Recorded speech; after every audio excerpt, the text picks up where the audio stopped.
各位觀眾，歡迎收睇 Ben Live Channel。呢一條片就介紹4日3夜入住嘅下榻酒店新宿華盛頓酒店。從新線新宿車站行過去約10分鐘就到新宿華盛頓酒店。除咗地下之外，地庫1層都可以入到去，但會限時間，稍後會再介紹。同以往一樣，都係用電腦自助 check in 嘅模式，只要輸入訂單編號同埋姓名、掃描 passport 之後，就會出住客證同埋有收據嘅 WiFi 密碼。基本上喺日本裡面度係最常見，敬請留意。酒店房間裡面唔提供牙膏、牙刷同埋梳洗設施，要人請在呢一度領取。華盛頓酒店分為主館同埋副館，今次住嘅係主館，俗稱本館。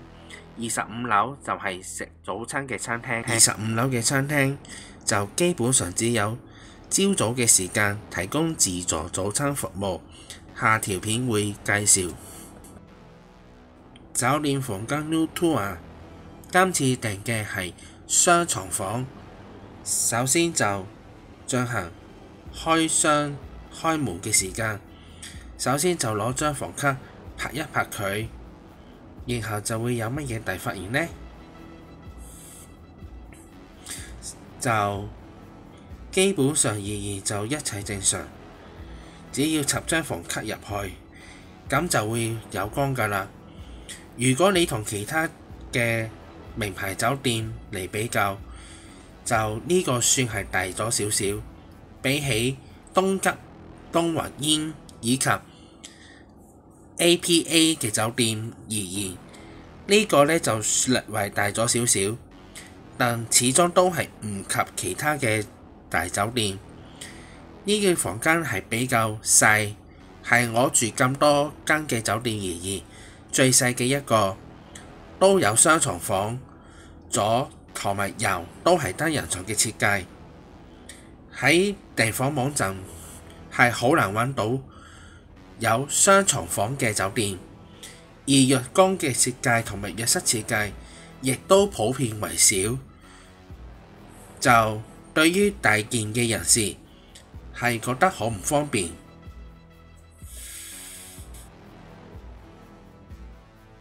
首先就喺床頭嘅設計方面，左同埋右插電腦，左一同右一插 USB 線，方便手機同平板電腦充電。燈光控制、亮度亦都可以隨意調校。Room 同埋 Food 就係可以熄燈同埋熄走廊燈咁樣。呢個設計相對而言係非常基本。最大嘅缺點就係佢個冷氣機嘅控制大小就係用緊傳統式。如果真係好酷熱嘅日本之下，就非常之唔啱㗎啦。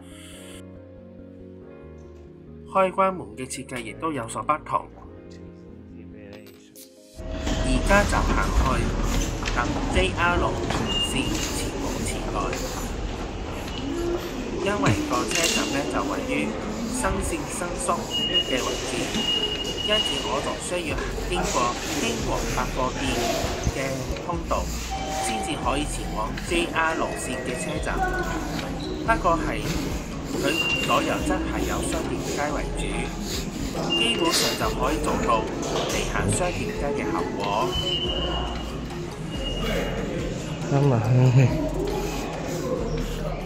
隨處可見嘅 Station Work 係專門俾打工仔或者 KOL 嘅人士可以喺呢一度進行媒體同埋 Zoom 嘅工作。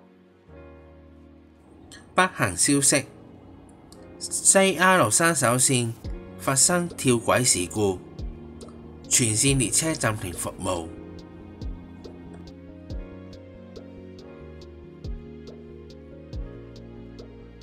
太代嘅路線只有旗京線同埋湘南新宿線，要由3號、4號嘅月台前往，亦都因為咁樣，呢度聚集咗唔少嘅乘客排隊搭旗經線。因為咁樣，呢堆列車都要延遲5至10分鐘到站。即使俾我哋上到架車，仍然可以見到仲係沙甸魚嘅情況。唔止朝早係咁樣，發生嚴重嘅事故嘅時候都可以係咁樣。Few moments later， 過咗10分鐘之後，終於嚟到池袋市嘅夜景一時。今日嘅天氣係落住毛毛雨，唔阻遊人嘅興致。隔離就係咪藥妝店，除咗藥妝店之外，有唔少嘅地道美食，例如擦擦鍋、燒肉同埋藥妝店嘅免稅店咁樣，都喺池袋裏面度開業嘅。今次嚟池袋嘅目的，只在為咗食個擦擦鍋。今日去邊度食擦擦鍋呢？第一日食呢個，最後就嚟到溫野菜食佢哋嘅擦擦鍋。喂，雖然要揀位，但我廢菜已經有位坐。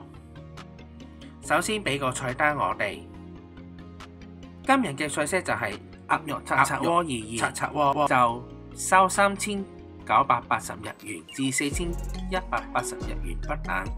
最後都冇見過呢一款，同香港一樣有鴛鴦湯底，兩個人都叫做同一個鍋底，就係叫做和牛鍋底。如果再好啲嘅話呢，可以叫埋麻辣同埋豬骨嘅湯底，擦咗香港打邊爐嘅特色。首先嚟第一批菜，有肉有菜。溫野菜嘅特色就係咁樣。講到溫野菜最出名嘅菜就係北海道薯仔。佢嘅薯仔外表就用咗千島醬，再加上香菇，北海道撈埋一嘅齊，蒜蓉就真係覺得薯仔就特別好味，好食，非常好味，值得一試。當然可以喺呢一度自製福岡內臟鍋。福岡嘅內臟鍋就採用牛腸、牛肉同埋韭菜，加埋落去嘅話呢，就更加好食。餐時限為90分鐘，臨10分鐘嘅時候就會叫服務員奉上甜品。個甜品就包括有雪糕同埋芝士蛋糕。我食咗焦糖雪糕同埋佢哋嘅日本嘅甜品，食落去好食。差唔多到10點食到好飽，就去咗池袋站附近嘅東奇行下。當然東奇嘅貨品呢，就同香港差唔多款，不過最主要香港人呢，以前就去 EO 永旺嗰邊，而家就去東奇。點解東奇會咁出名呢？係因為佢係市中心入邊，而呢個東奇喺池袋站嘅東口車站呢，係非常之龐大，有8層樓咁高，賣嘅嘢呢就有所唔同。食嘢嘅物流層就喺1樓嗰邊嘅。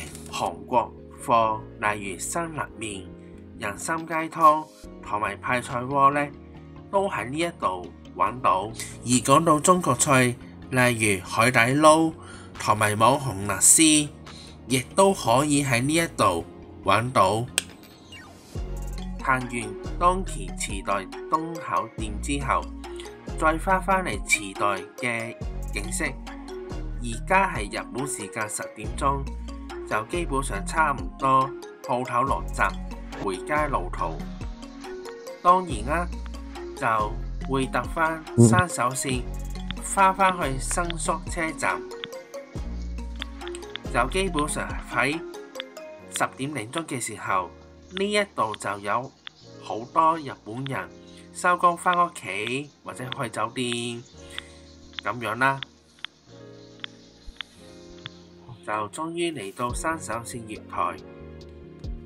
就山手線就最大特色就係去唔同景點，例如池袋、上野、生疏咁樣。列車已經終於到站。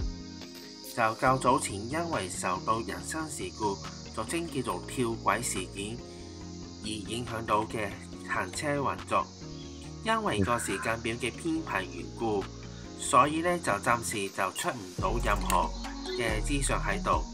不過你見到好多人喺池袋裏面度落車，應該係差唔多返到屋企。不過而家要去新宿車站啦。10分鐘之後到咗山手線嘅新宿車站。新宿車站嘅最大嘅特點就係車站比較龐大。